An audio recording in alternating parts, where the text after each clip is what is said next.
नमस्कार, मी डॉक्टर कविता राणे. लक्षवेधीमध्ये आपल्या सर्वांचं स्वागत. कार्यकर्त्यांनी काय फक्त सतरंज्याच उचलायच्या का? खरं तर एरवी व्हॉट्सॲप आणि फेसबुकवर दिसणारे हे वाक्य सध्या महाराष्ट्रातल्या सगळ्या राजकीय पक्षांच्या कार्यकर्त्यांच्या तोंडी आहे.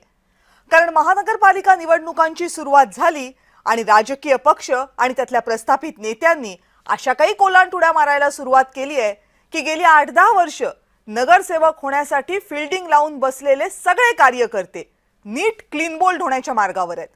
नाशिक, पुणे, ठाणे सगळ्या ठिकाणी हे कार्यकर्ते आपल्याच नेत्यांना एकतर घेराव घालतायत, नाहीतर आपले राजीनामे देत आहेत. या कार्यकर्त्यांच्या नाराजीचं कारण काय? तर त्यांना तिकीट मिळत नाहीये. आणि त्यांना तिकीट का मिळत नाहीये?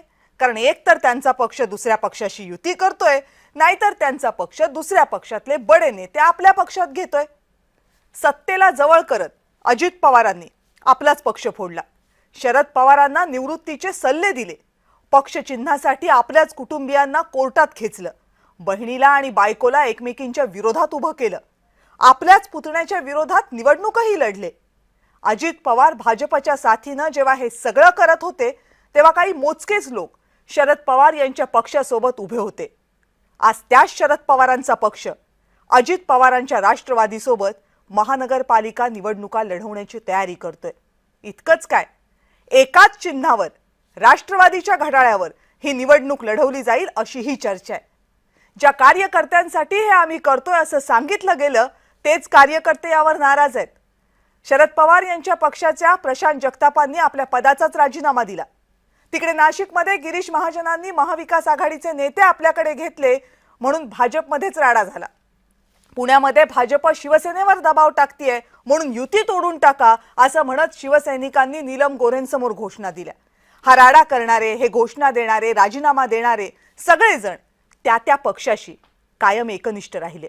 पक्षाच्या विचारांनुसार, पक्षाच्या भूमिकेनुसार आपण जर काम करत राहिलो तर आपणही एक दिवस नेते हो अशी भाबडी अपेक्षा त्यांना होती.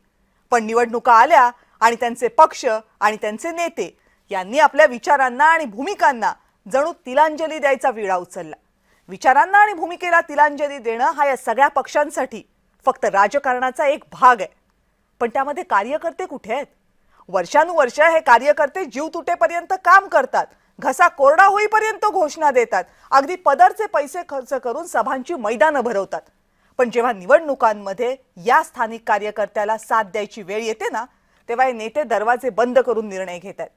मग जर आम्हाला काही विचारायचंच नसेल तर आम्ही काय फक्त तुमचे हुकूम ऐकण्यासाठी आहोत का? हा सवाल या कार्यकर्त्यांनी विचारला तर नवल काय? पण हा सवाल आपल्या नेत्याला विचार